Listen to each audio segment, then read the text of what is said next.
All right, brothers and sisters, gather round. It is Wednesday morning, the middle of the week, March 27th, 2013. I know you wait for me, see if I'm going to come on and have coffee with you. Let's have our coffee today. Whether it's morning, afternoon, evening, it doesn't matter what time you're watching this. Because I want to have coffee with you. Then I want to have a one-on-one with each and every one of you today. All right. I want to be a bold soldier today. I want to speak the truth boldly. And that's because I love you.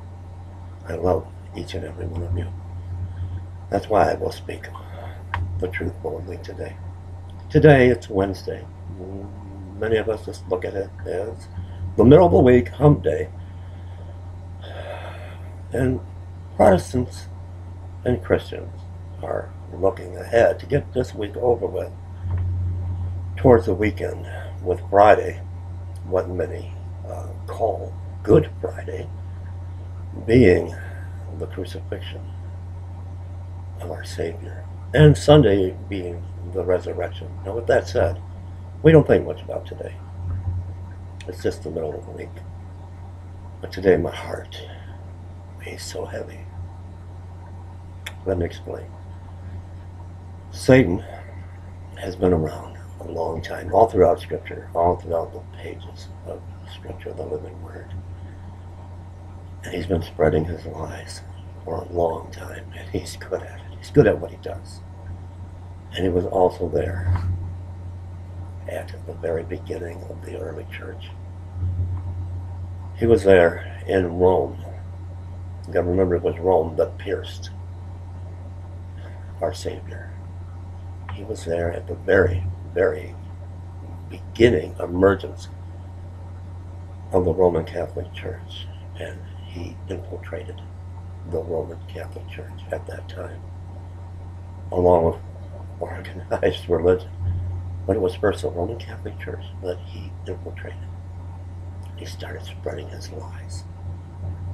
Now, I believe he is the author of this phrase. Now, if you're told a lie and you're fed a lie long enough, you'll believe it. Now, I want to go back in time. Not today's calendar, the 27th day of March 2013. I want to go back 2,000 years ago to the time of the crucifixion. Now, brothers and sisters, I want to be bold because I love you. We've been fed a lie far too long. I want to use the living Word. I want to turn to the pages of the living Word for my answers. I don't want to have the mind of man. I want to have the mind of Christ. Now, in regards to the crucifixion, the time frame, and the resurrection, I want to go back to Scripture. Now, right away, some will say, well, he's going to start getting, he's part of that Hebrew roots movement. He's in that Hebrew cult. I don't know about you, but I love Jesus. I love Yeshua so much. And when you love someone this much, you want to know everything about him. You want to know. You want to know. You may not observe the feast days of our Lord and the Passover and Shavuot and Pentecost and first fruits, but you want to know about that. And the only way you're going to know is by getting into the Word. The only way you're going to really know the time frame of the crucifixion and resurrection is not by listening to man, not by any pastor on a Sunday morning up standing in front of that pulpit, by getting into the Word and going to your Father in heaven and having him make this manifest to you.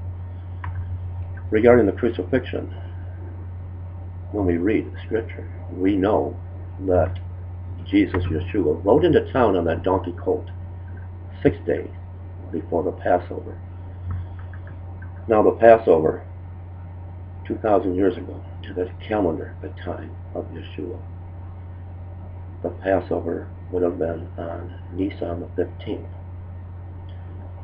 Jesus, Yeshua, rode into town on that donkey colt on the 10th of Nisan.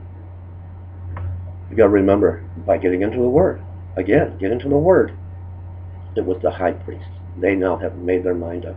They want to kill Jesus.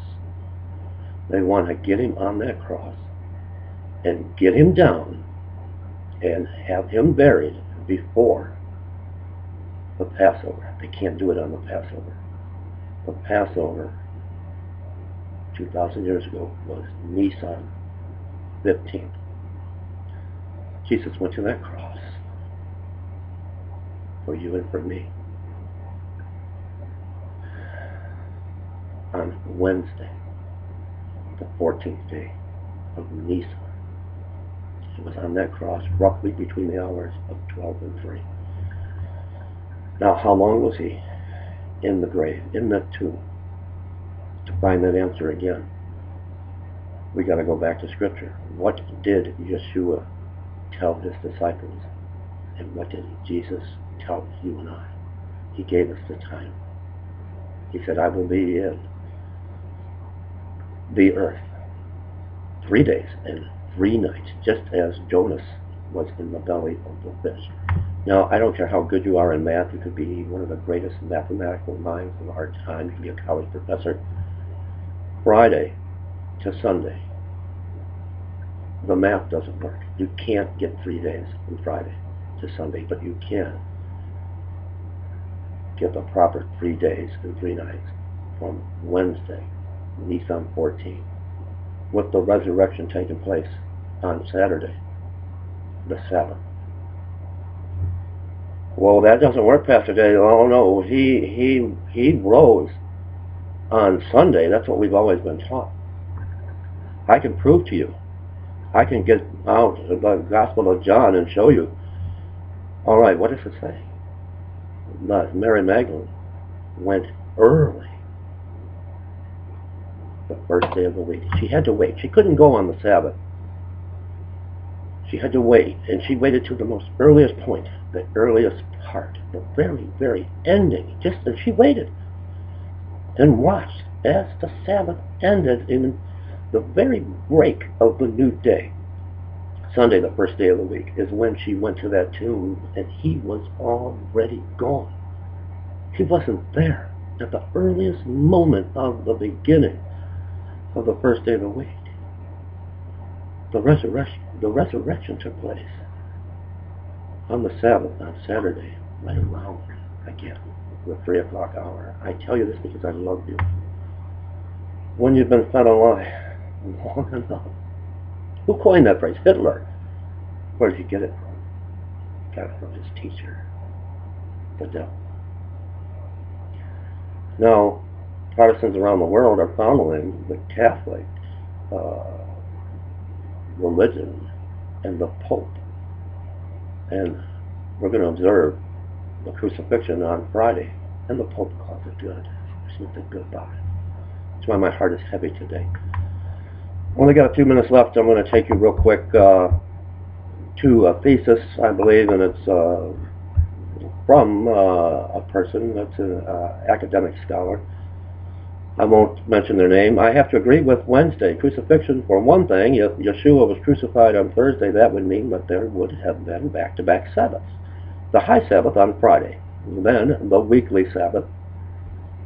There was no way that the woman could have bought the spices to anoint his body. They were observant Jews, and there would have been no place for them to buy the spices, even if they did break the commandment and break the Sabbath. Yeshua did say that he would rise in 3 days, 72 hours. That means he died on Wednesday at around the 3 o'clock hour and rose on the Sabbath at around the 3 o'clock hour. The woman came early, still Saturday night, waiting for the earliest point in time for Sunday morning to anoint his body, and our Jesus had already risen. I love you all. Today there will be no tiny chat at 12 o'clock noon. I'm getting ready to prepare my video now on the crucifixion of the King of Kings. I love you. God bless you.